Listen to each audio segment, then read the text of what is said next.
அகிலத்தை படைத்து பரிபாலிக்கின்ற அல்லாஹு ஜல்ல சுப்ஹானஹு தஆலாக்கு புகழனைத்து உரித்தாகட்டுமாக. ஆமீன். இன்ஷா அல்லாஹ் இந்த சிறப்பான மாதத்தை அடைய செய்த அல்லாஹுக்கே புகழனைத்து உரித்தாகட்டுமாக. அம்மாதத்தை பற்றி நாம் பார்க்கலாம். அஸ்ஸலாமு அலைக்கும் வரஹ்மத்துல்லாஹி வபரகாத்துஹு.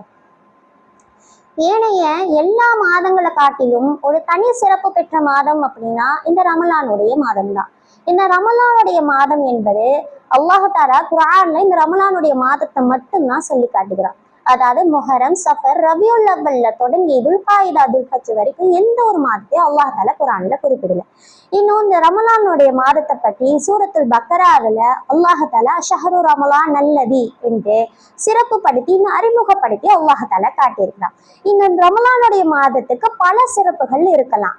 ஆனா அல்லாஹ் தஆலா அந்த ஒரு சிறப்பு மட்டும் மிக பெரியதாக அல்லாஹ் தஆலா சொல்லி காட்டுறான். அதாவது ஷஹ்ரு ரமலான் அல்லதி உன்சில ஃபீஹில் குர்ஆன் என்று இந்த மாதத்தினுடைய குர்ஆன் இறக்கப்பட்டதுதான் இந்த மாதத்தினுடைய ஒரு மிகப்பெரிய சிறப்பாக இருக்கின்றது. இன்னும் இந்த ரமலான் என்பது கருக்குதல் என்று பொருள். இந்த கருக்குதல் என்பது பாவத்தை எரித்து அது கருக்கி சாம்பலாக்குதல் என்று பொருள். இந்த பொருள பல இமாம்கார்கள், அதாவது அல்லாமா இப்னு கசீர் ரஹ்மத்துல்லாஹி உட்பட பல மார்க்க அறிஞர்கள் இந்த பொருளை தான் சிறப்புப்படுத்தி காட்டியிருக்கிறாங்க. இன்னும் அல்லாஹ் தஆலா மூசா அலைஹிஸ்ஸலாம் அவர்களுக்கு இந்த வேதத்தை வழங்குவதற்காக அல்லாஹ் வைத்த நிபந்தனை என்ன தெரியுமா?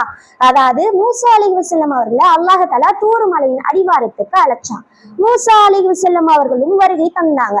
அப்போது அல்லாஹ் தஆலா ஒரு துளி காட்சி கண்டான்.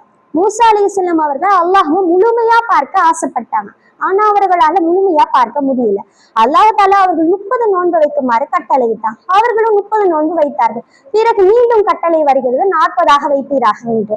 அவர்கள் 40 நோன்பு வைத்து விட்ட பிறகு அல்லாஹ்வினுடைய வாக்குறுதியின்படி அவர்களுக்கு தூர் மலையின் அடிவாரத்துல தௌராத் வேதத்தினுடைய பலகைகள் கொடுக்கப்படுகிறது. இப்படி மூசா அலைஹிஸ்ஸலாம் அவர்களுக்கு தௌராத் வேதம் வழங்கியது பற்றி குர்ஆன் பேசுகிறது. இப்படி நோன்புக்கு பிறகுதான் அந்த வேதம் வழங்கப்பட்டது. நோன்புக்கு, அதாவது ரமலானோட இறுதி பத்தில் தான் இந்த வேதம் என்பது நமக்கு வழங்கப்பட்டது. இன்னும் உலகத்திலே, அதாவது எல்லா சமுதாய மக்களும் ஒரே ஒரு நோன்பு மட்டும்தான் விதியாக்கப்பட்டிருந்தாங்க. அதாவது ஆஷரா நோம்போட முஹர்ரம் மாதத்தோட பிறை 10.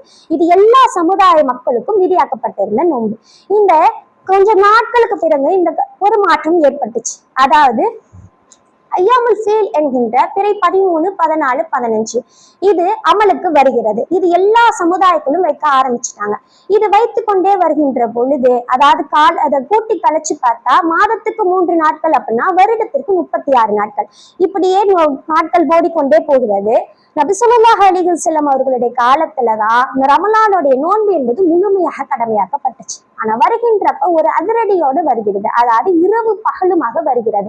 இந்த இரவு பகலு என்பது சூரியன் உதயமாகுது முன்னிலிருந்து சூரியன் மறைவதற்கு முன் வரைக்கும் நோன்பு, திருப்பி சூரியன் மறைந்ததுக்கு பின்னால் இருந்து சூரியன் உதயமாகுது முன் வரைக்கும் இந்த மாரி நோன்பு விதியாக்கப்பட்டிருந்துச்சு.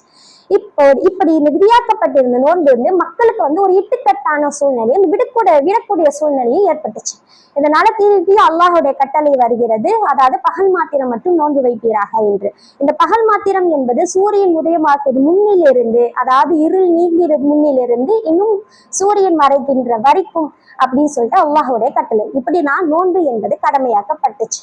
நம்மளுடைய முன்னோர்கள் அந்த நோன்பை எந்த அளவுக்கு கண்ணியம் செஞ்சாங்க அப்படின்னா, நம்மளுடைய ரமலான் மாதத்தை அடைவதற்கு 3 மாதம் இல்ல 2 மாதம் இல்ல 1 மாதத்திற்கு முன்பாக அல்லாஹ்வை ரமலானை அடைய செய்வாயாக என்று துஆ செய்யும். ஆனா நம்மளுடைய முன்னோர்கள் ரமலானை அடைவதற்கு முதல் 6 மாதங்களுக்கு முன்னாகவே ரமலானை அடைய செய்வாயாக என்று அல்லாஹ்விடத்துல துஆ செய்வாங்க. இந்த ரமலானை அடைஞ்ச பிறகு மீதி உள்ள 6 மாதங்கள் அந்த ரமலானுடைய கபிலியத்தாக்குவாயாக என்று, அமல்களை கபிலியத்தாக்குவாய் என்று துஆ செய்வாங்க. அப்ப அவர்களுடைய அமல்கள் எப்படிப்பட்டதாக இருக்கின்றது, அவர்களுடைய சிந்தனை எப்படிப்பட்டதாக இருக்கின்றது என்பதை நம்ம சிந்திச்சு பார்க்கணும். இன்னும் வல்ல ரஹ்மான் இந்த ரமலானுடைய மாதத்திலே அமல்களை ஏற்றுக்கொள்வானாக. அஸ்ஸலாமு அலைக்கும் வரஹ்மத்துல்லாஹி வபரகாத்துஹு.